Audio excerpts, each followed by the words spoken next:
Hello, brothers and sisters. This is Akira the Don. It is a beautiful day to be alive here at the peak of recorded human history, human civilization, the recorded human experience of which we know this is the peak right here, you and me together. How amazing is that? Boy, oh boy.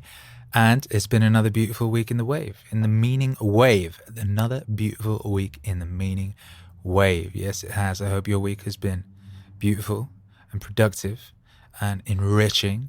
I hope you're a little bit closer to congruence today than you were last week, a little bit closer to your ultimate self. I think you probably are. I trust you, and I believe in you, and I'm proud of you. You should know that, because it's true. It was a great week in the wave. We started it off with a new single called You Could Leave Life Right Now, which I wrote with my dead friend, Marcus Aurelius, who's a dead Roman emperor, 2,000 years past, and yet still being useful. He's still useful. 2,000 years after his death, he's still being useful in the world. And he wrote this song with me called You Could Leave Life Right Now. And that's some real stuff right there. That's some facts. You could leave life right now. Let that determine what you do and say and think. Rest in peace and Godspeed to Andrew Weatherall, the legendary DJ and producer who left us this week. He left life just now. He just left life. He was very young. He was in his 50s. And I have many fond memories of spending time with that gentleman in London in the early 2000s. Many fine times, peak times were spent in that gentleman's fine company. Many that I remember and many that I don't remember. You know the way they always talk about his 60s, like if you remember it, you weren't really there. A lot of the early 2000s is the same for me and my people, of which Andrew Weatherall was one. Andrew Weatherall, if you didn't know, he was a great artist and sonic architect. He was an architect. I'm an architect, you know. I'm building things, you know, building new things, new structures, and that's what he was doing. He was a very inspirational man. He was a peak party guy. You know, before I invented Meaningwave, I was working on a thing I was calling Peak Wave. And the idea was to take transcendent peak experiences and make those musical flesh, you know? And that's what he did, really. He produced Primal Screams.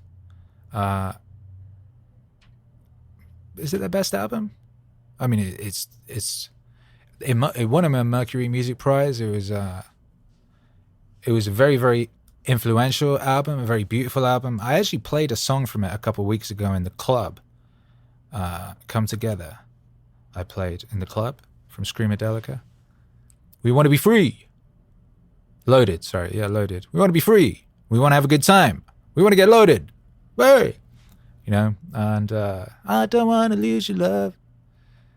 He was doing that. He was taking all these like peak sensations. Like he kind of took all these like gospel feeling sounds and early acid and house music and breakbeat stuff, early hip hop stuff. He put all this together with this Scottish Rolling Stones cover band type thing and made some brand new Euphoria. You know, one of my earliest memories of Euphoria is being at a music festival age like 15 and that playing over a big sound system. Anyway, yeah, I could talk about that stuff all day. You know, I was working with his musical partner, Radioactive Man, so I got to hang out in the studio with him a bunch in like 2000 through 2004, I guess. I went to Butlins with him. There used to be these music festivals. They would have these indoor music festivals. Butlins, which is like a theme park. It's like would you call it a theme park? I don't know if you'd call it. I mean, it had some rides in it. You know, it's kind of like a holiday camp. You know, you have chalets. You have these little rooms that you would stay in. And they had like little music festivals there. and I played some of those. He was playing some of those. Radioactive Man and Andrew Weatherall were DJing some of those, and I came down and hung out with them, and I rapped with them. He had me come on and freestyle with him. I had a microphone, and I was making up raps off the top of my head over the top of the music he was playing, and Radioactive Man was like doing things with the vocal effects on the microphone, building up crazy delays and stuff. I remember doing that at like 6 a.m. one time. Everyone was all crazy, like British people go crazy. I live in America now, and like everything kind of wraps up at like 2 a.m. Not everything. A lot of it wraps up at 2 a.m. Then people go after party a bit up in the hills, but like, yeah. In the UK, people just like stay dancing. They still dancing when the sun comes up, they just dancing and gunning. That's how they were. But I don't know what they're doing now. I'm here. But that's what they were doing in 2000, 2001, 2003, 2004. That's how we were getting down. At 5:30 in the morning, stuff was just getting started. 5:30 in the morning, Akira the Don was jumping up in the DJ booth with Andrew Weatherall and like making up raps off the top of his little blonde head. It was a beautiful thing. And I'm very grateful. I feel very grateful to have experienced all that and been a part of that. It was just before.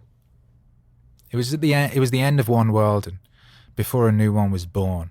It was just at the end of that form of music industry before the internet came in and changed everything and took everything over. It was just as all that was like Napster was kicking off, like iPods were being invented and stuff, and we were throwing raves in chalets. And just like.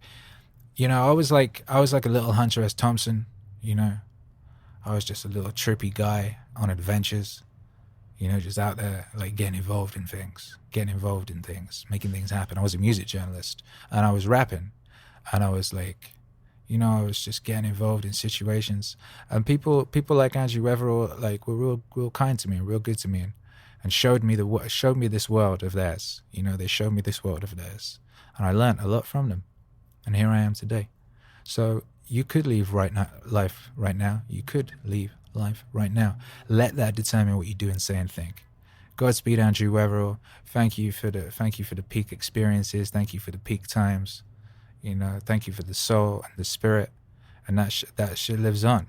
That shit reverberates and echoes for eternity. We're grateful. We're super grateful. I saw Sonic the Hedgehog. How about that? I saw Sonic the Hedgehog on Friday with my family.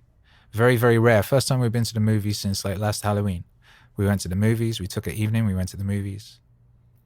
Watched Sonic the Hedgehog. I had no expectations. I even have low expectations. I had no expectations. I was just like, well, shit. I wasn't even going to go. Hercules was like, wanted to see it. And I was like, that's going to suck. But I was like, shut your old man head, Akira. Your little boy, he's a little boy. So I was like, all right, let's take the family. And oh my goodness, it was really good. It was really good. It was really funny. It was really joyful. It was wholesome. It had echoes of It's a Wonderful Life about it. I mean, it's not It's a Wonderful Life. I mean, It's a Wonderful Life is God tier art. It was God tier. That was God tier. But this had echoes of that. You had this guy who's like wanting to leave his little sleepy hometown, and then something happens that kind of stops him because he suddenly has he has a bit of a hero's journey. He has a bit of a quest. He's got to help this little blue hedgehog alien creature. And there was no point in the movie where I felt like the movie hated me. And that's such a funny thing to say, but it's so the case with a lot of modern so-called entertainment. It's like, you guys hate me, don't you? It's like they're actively like sneering at you, they're actively sneering at you, talking down at you, trying to brainwash you and stuff, but like they're morons, so it's like unnerving on many, many levels, because it's like a moron is talking down to you, which is a strange experience. And like, anyway, there's none of that in this movie, man. I enjoyed this movie. It was enjoyable. Hey, here's the crazy thing. Jim Carrey is in it. And Jim Carrey, he's an actor. And he's in this movie. He's playing Dr. Robotnik, this crazy bad guy. He's the bad guy, right? And he's kind of crazy because he's so clever. He's one of these guys who's been driven crazy by his own cleverness and his own love of that cleverness, you know, his ego. That ego, you know, that everybody's got one, you know, but his one is like all consuming, you know, and he got no empathy. He looks down on everyone, this character, right? He looks down on everyone. He thinks these people in this sleepy, like, Midwest American town, he thinks they're all hicks and idiots, and he mocks them. And it's crazy because the guy playing it is this guy, Jim Carrey, who, you know, he's this comedy actor, rubber-faced sort of guy, like, very talented guy. But this guy has got one of the worst cases of TDS I ever seen. If you don't know what TDS is, they call that Trump derangement syndrome. It's a modern disease. A lot of people got it around 2016, and a lot of people got this disease, and like they've been crazy ever since, man. And this guy's been having a goddamn meltdown on Twitter for years. Like a meltdown. He's been posting, he paints now, right? And he just paints crazy, like terrifying stuff. Like this guy is just full of hatred and anger and bitterness and rage and sorrow and confusion. And what's weird is people keep sending me messages and they're like, oh, you should do a Meaningwave with Jim Carrey. I'm like, well, isn't that crazy guy who's just like foaming at the mouth on Twitter every day? Like, why? But then, like, you know, you look and he said some smart things over the years. He's like said some philosophical stuff, but it's like, it ain't enough for me to say some philosophical stuff, man. You got to embody that shit.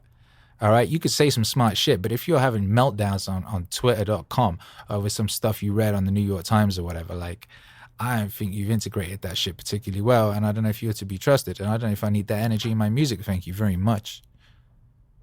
You know? I don't need that energy in my music. Like, this shit is very, very, like, it's a precarious balance, man. You know, I can't be infecting your ears with some derangements. But hey, this is the perfect guy to play Dr. Robotnik. And also I'm wondering, like, is he just playing himself in this? Is this just like him right now? I mean, he's very good in it. And it's like, a lot of the stuff this villain is saying is the sort of stuff that you hear from these people, these really virtuous people who are convinced of their own virtue and are having meltdowns on twitter.com every goddamn day of the week. It's very interesting. Anyway, my son loved it. That's the major point. We enjoyed it as a family, and Hercules loved it. He was running around that cinema. Like, he was legging it around, running up and down in front of the screen and shit at the end. Like, he shouted, Sega! And everyone in the theater laughed, and that made him very happy and proud. We went home, and he was, like, devising his own Sonic game. He was like, he wanted to play the Sonic game. We played it for, like, 3 minutes, and he's like, nah, he was thinking of better games. So he's describing this game he wants to create and all the characters and the stories and what they're going to do and the powers they're going to have and all this stuff. You know, that shit set his little imagination on fire. It was beautiful, man.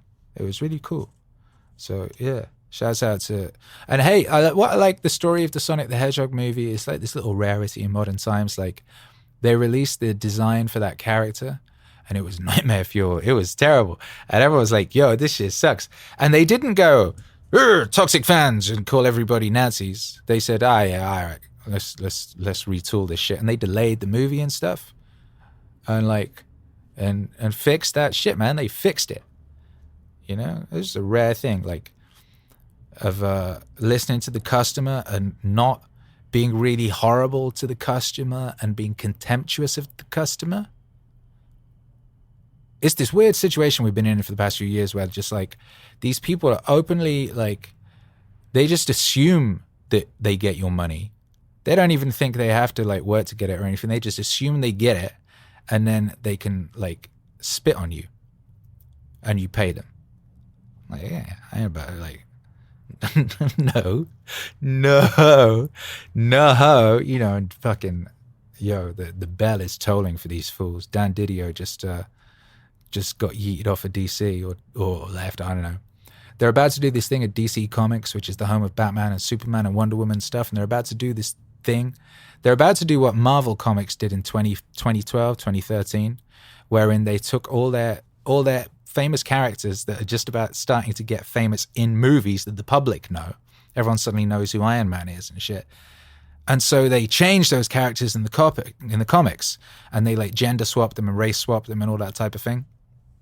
so that you read the comics and it's not the people you've seen in the movies, and everyone's a bit confused. It's like Thor's a girl, and like Hulk is like a happy little Asian kid rather than, like miserable old scientist guy. And they've done that all of them. Like Spider-Man becomes like a little half Mexican, half black guy, and a girl, and there's like 17 Spider-Man girls, and I think he's gonna be bisexual now. Yeah. Who else did they do? They did everyone. They literally did everyone, man. They did, who else? What other heroes are there? Iron Man got turned into a little black girl. Who else is there? Have I done everyone? Thor became a lady. Yeah, Captain America. Oh yeah, Captain America, it turned out he was a fascist. They revealed him to be a Nazi. So they, yeah, anyway, DC's about to do the same thing. And it's funny, right? Because it's such a doomed thing. So DC are like, right, we're doing that too. And like Batman's going to be a little black kid, and Superman's going to be a girl or something. I don't know. They're doing that to all of them. And it's called 5G. They're calling it 5G, and now everyone's starting to like worry about 5G, the phone shit, like killing everybody and making everyone's heads blow up or some shit. So this week they're like, oh fuck, and they're changing the name of it to Generation 5. It looks so fucking doomed. Like the comics industry is like hemorrhage. It's like really, really dying. It's really sad. And Dan Didio is the president of said comic industry, just disappeared today. He's just gone. And this is like, and it's like, is he gone because he wants to distance himself from this thing that will surely kill DC Comics forever? Like AT&T own it now, you know what I mean? And they don't want to be spending money on comics because no one's buying these comics. So like they were just like, they will shutter that part of their business and just make Batman movies, So it's like, I don't know. Anyway, it's like auspicious times, man. Auspicious times. And what's the opposite of auspicious? I used to get, by the way, I thought auspicious meant a completely different thing for about 10 years. I was using auspicious thinking it meant like a portent of doom rather than like portent of nice things. And then you wonder, how many words have you been using wrong your whole life? There's a lot of words. That's why I got this thing with Hercules, my little boy, and he'll be talking to me and he'll be saying words. I'm like, do you know what that means? He's like, nah. So then I tell him. I'm trying to teach him to, like, if he doesn't know something, just ask. Because, like, I pretended I knew everything until I was about 24, 25 or something. Maybe even older. I just straight up pretended I knew everything when I didn't. If someone was talking about something in a conversation, they're like, oh, such and such. I'd be like, oh, yeah. Yeah, I totally know that. I didn't know that. And I would pretend I did, thinking that was the smart thing to do. That was not the smart thing to do. That was the stupid thing to do. Right? That's the stupid thing to do.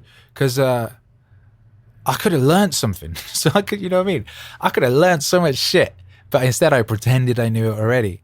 So I didn't learn shit, I was talking to my Uber driver the other day, and the last thing I said before I got out of the car, musing to myself, I said, you don't know shit until you know that you don't know shit. And he said, yo, that's deep. It's like, yeah. Yo, but that's the realest fucking thing I ever learned. You ain't no shit until you know you ain't no shit. And then when you know you ain't no shit, guess what? You don't know shit. You still don't know shit. But at least you don't think you know shit. And like basically the most powerful words you can utter in any conversation are I don't know. Them 3 words. You could say I don't know. Because guess what? You're about to learn some shit. You might actually know something after those 3 words come out of your mouth. Yeah. That was an epic moment for me when I worked that shit out. And yeah. Marcus Aurelius, he just got bare fucking gems like that. So many fucking gems. It's really cool making this album, which I finished, by the way. I finished the album, and the finishing touches are being put to it right now by my boy James in Australia. He's like polishing it up a bit. He's polishing those vocals, making that whole thing sound all shiny and nice. And it was really cool doing this record, because in this record I wasn't sampling someone else saying some words. I was saying the words, and that becomes super powerful when you say, I say words, I do choruses and stuff, but like on this album I said all the words. Basically it's the first 2 books of meditations, and I turned those first 2 books into songs and raps, and I can recite them all. I can recite them, pretty much all of them, and I'm going to learn all of them so I can do them live,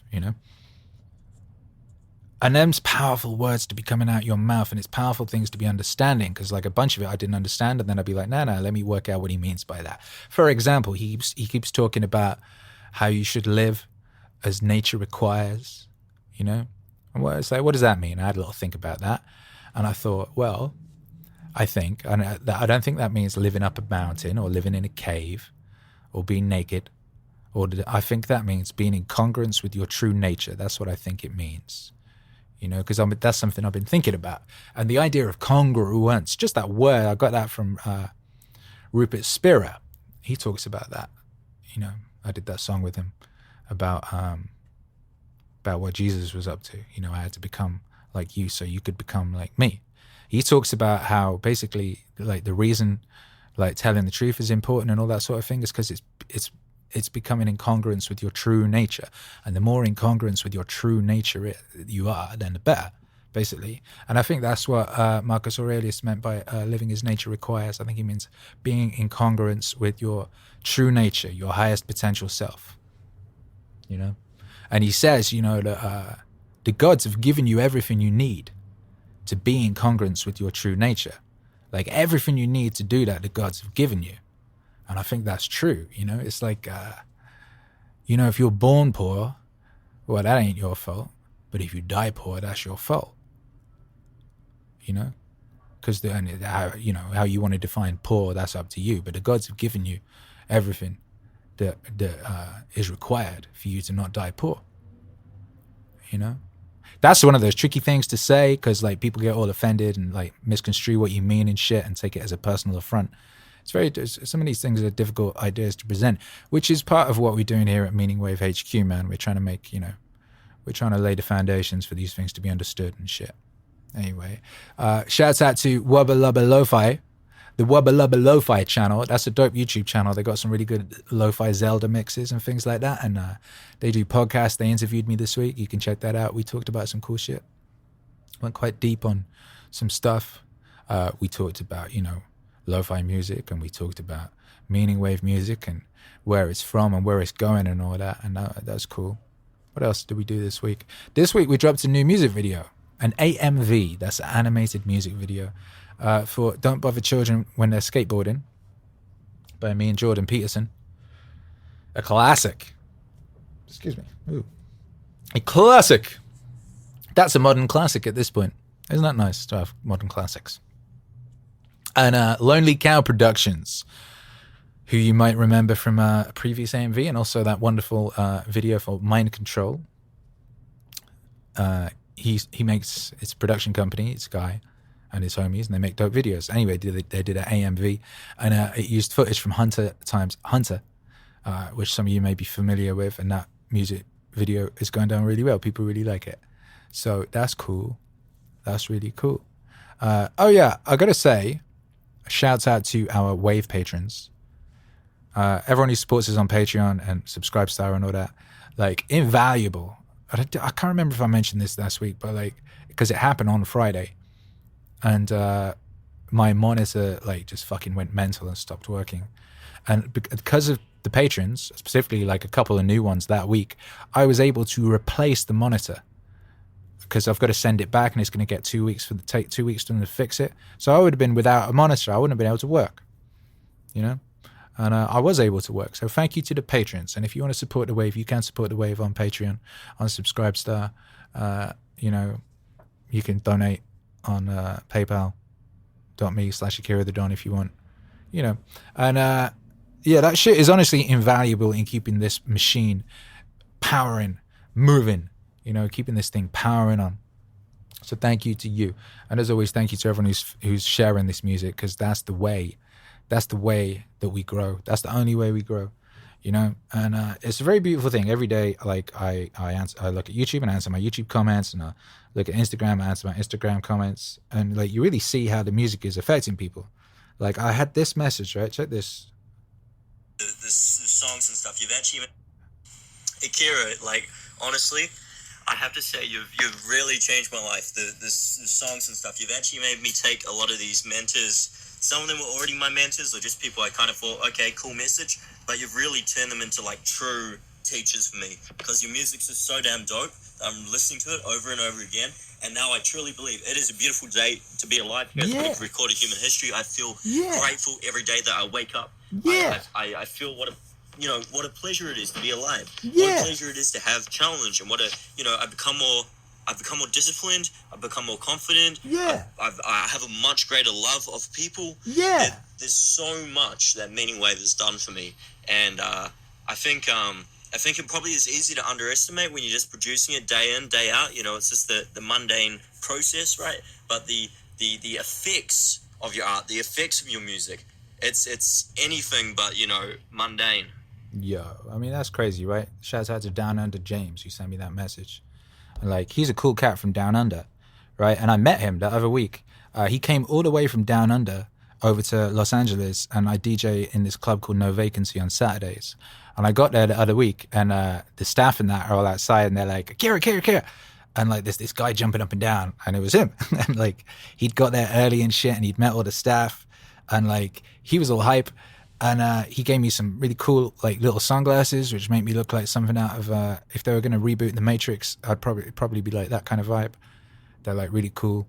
And what he did, this guy, he single-handedly created an amazing night. Because what he did, he got there real early, and his vibe was crazy. He was crazy happy. He was crazy excited to be there. He was excited to meet me. He was excited to be there, all that. And he was just jumping around all happy and shit, right?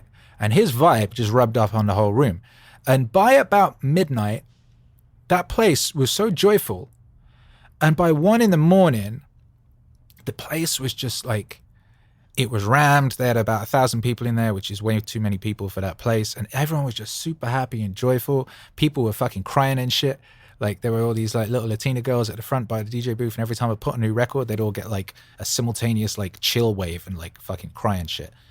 And like, he did that because he started that vibe. Everyone who came in there saw this guy jumping around, and that made them feel like more relaxed and like happy and shit. Like, I've seen it, man. I know like one super joyful person can change a whole night. And similarly, one miserable fuck can do that. Sometimes I can feel a bit of like a blast of bad energy entering the club. I feel it at the door. It like moves its way around the club. I'm there DJing and I can feel it. And 5 minutes later, I'll see that motherfucker, right? And those vibes, they infect everybody, right? The good vibes and the bad vibes are powerful, man. Like, and this guy created a beautiful night in that club. He single-handedly, he did that. I saw him do it and I felt it. I've noticed my day-to-day life is significantly better, and I could probably actually attribute it, like my personality change, to a lot of other things in my life, because I've got a way better job, and I really enjoy this job, and it pays a lot better, and I'm learning shitloads. That's the only reason that I'm in America now, that I could even afford to come on a trip over here, and I'm fitter too. I'm working out. I'm staying healthy. I don't get self-conscious about things like dancing anymore. Because and I saw that because he didn't. He just stepped up in the club and it was like, I don't think even anyone else was on the dance floor. Maybe a couple girls or whatever. He just jumps up in there and he don't know anyone there. He's on his own. He's all confident and shit and just happy. He's just happy, just joyful and happy. It's like, who's that rapper who does that? What's Poppin' song? Jack Harrow, What's Poppin'? Dude just dropped in. My body got rid of them toxins. He tweeted something yesterday. He said something about how like there's a lot of power in a smile. People don't realize the power of a smile. And that's some real shit. A real smile though. Like a real one. You know what I mean? A real smile that comes from a place of true like happiness and confidence and not giving a fuck. Like no judgment and shit like that. That's a powerful fucking thing, man. And that's an infectious thing, man. That's like coronavirus level virality. You know what I mean? Like that shit can spread. And that shit can do work. It can do work out in the world. It's like it's through Meaningwave. I've learned to take on responsibility, produce meaning for myself, and stop giving a fuck about trivial things. Yeah. And that's thanks to you. Yeah, well, that's thanks to you. You know what I mean? You did it. I did. I'm doing my bit. You do your bit. That's what I said. Everyone does their bit, and we'd be cool. You know, everyone do their bit and it'd be cool. There's a line on the Marcus Aurelius album. Well, it's one of the choruses. What is it? Hard work and persistence, self-reliance, always cheerful. Yeah, so that's it. Hard work and persistence, self-reliance, always cheerful. Strength, perseverance, self-control. Strength, perseverance, self-control. You know, that's the fucking recipe right there. Hard work, persistence, self-reliance, always cheerful. Strength, perseverance, self-control. That's the fucking recipe. That's the recipe. That plus that plus that plus that equals splash. That's what it does. It equals a good life, man. It equals a fine existence, a useful existence. And I just sent you a screenshot of my friend Tahani, who's also a great fan of yours. We actually met through your stories on Instagram. Huh. How about that? What a beautiful thing. It's a beautiful thing. Yes, it is. Anyway, so yeah, shouts out to you, Down Under James Down Under, you bad motherfucker, you. And shouts out to everyone else who sends me all these nice messages every day and lets me know, you know, what's going on in their lives, lets me know how they're improving, how things are improving around them, and how the music is helping them. And, you know, it's just a beautiful thing. Also, shouts out to everyone who's sending me music. We just updated the Lofi Seasons playlist, which has got over 5,000 subscribers, followers, whatever it is, on Spotify. And it's a playlist I'm doing as part of my mission to soundtrack your life. You know, to provide a beautiful soundtrack for your life in every way I can. It's a playlist, and it changes to reflect the seasons. And last week it was Lo-Fi Valentine, and this week it's morphing into Lo-Fi Spring. Spring is coming. You know, the funny thing about spring is spring starts coming early. You know, spring starts popping out of winter. Well, we're still deep in winter because spring is powerful like that, because life wants to live, and that's what spring is all about. Spring is all about life. You know, it's all about life being born. It's all about them little flowers pushing up through the ground. It's about them little frolicking animals in the woods, you know, hopping about, munching on acorns and things of that nature.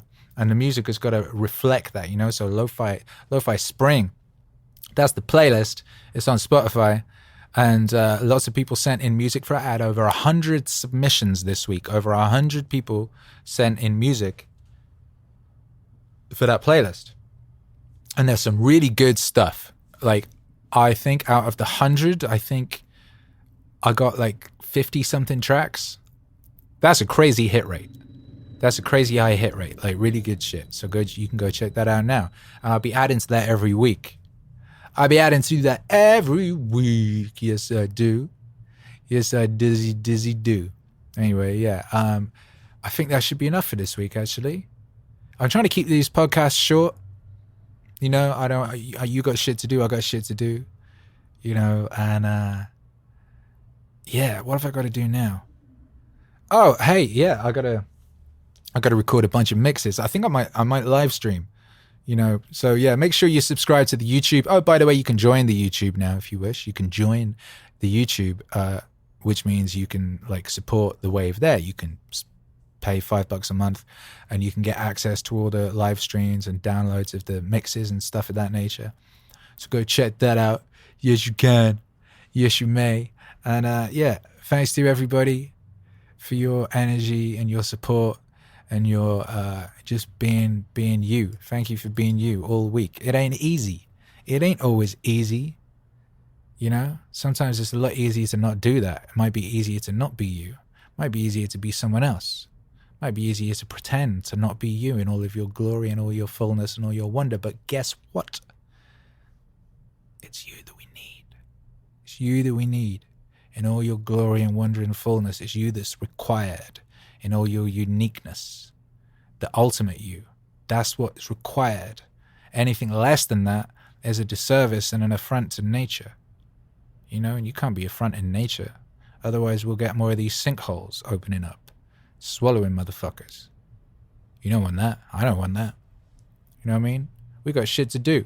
We got a galaxy to explore together. Yes, we do. Meaningwave.com. Akira the Don. At Akira the Don, pretty much everywhere. Go check out the Meaningwave Instagram. That's a very wavy thing. You can pre-order the Marcus Aurelius album, Meditations Volume 1. You can pre-order that on Bandcamp. You know, you can do all sorts of things, man. You can do what you like. You're a sovereign individual. You're a bad motherfucker. I believe in you. You know? Let's do that international high five. A 3, 2, 1, splash. Yeah. I felt that too. Hope you did. I'm going to be back next week with This Week in the Wave. And I hope you are too. Thank you for being here. This has been Akira the Don, broadcasting live from the peak of recorded human history. Splash.